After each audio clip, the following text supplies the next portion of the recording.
Hi friends, good morning. చూడండి, ఇంకో కూరతో మేము ముందుకు వచ్చాను. ఇది వచ్చి చితికి పప్పు అంటాం మేము, కొందరు ఒత్తుడి పప్పు అంటారు.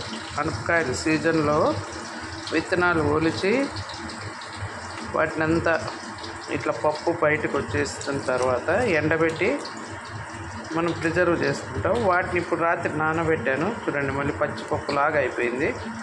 ఎంత నీట్గా వచ్చిందో, పచ్చిపప్పు ఎట్లుందో అట్లే ఉంది.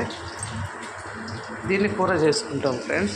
దానికోసం ఆయిల్ వేసుకుని తిరువాత గింజలు, కొంచెం జీలకర్ర, మెంతులు వేసేసుకొని ఆనియన్స్ కూడా ఫ్రై అయిన తర్వాత టమాటాలు వేసేసుకున్నాం. టమాటాలు కొంచెం ఎక్కువ వేసుకున్నాం ఫ్రెండ్స్. దీంట్లో సపరేట్గా పులుపు ఏం వేయం మనము, కాబట్టి టమాటా కొంచెం ఎక్కువ వేస్తాం. సాల్ట్,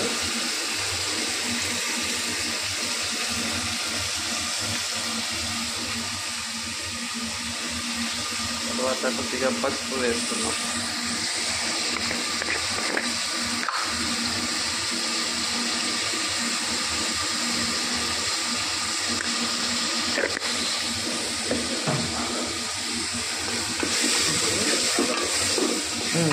సరే, కడిగి వేసే దీంట్లో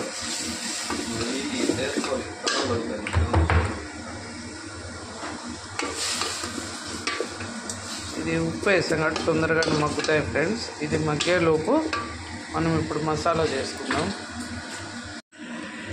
చూడండి, పేస్ట్ పచ్చి కొబ్బరి, వెల్లుల్లి, ఆనియన్, అల్లం అన్నీ కలిపి చెక్క, లవంగం, జీలకర్ర పేస్ట్ చేసాం.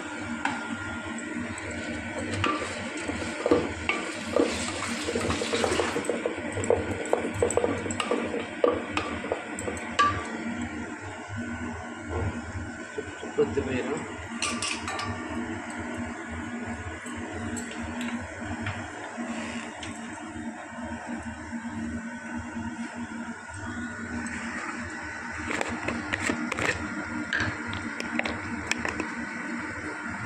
ధనియాల పొడి చాలదేమో,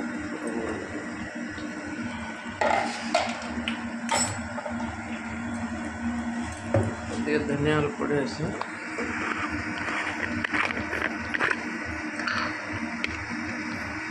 కారం పట్టుకొచ్చుకున్న అలాడే ఉన్నాయి.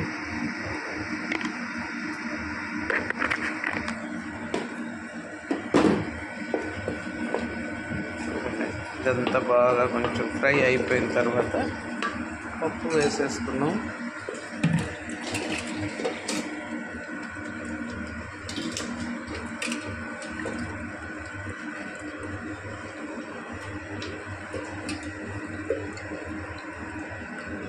పచ్చి పప్పులాగే ఉంది చూడండి, బాగా ఎండిపోయింది. రాత్రి అంతా నానబెట్టేసాం, తెల్లారి లోపల బాగా అయిపోయింది.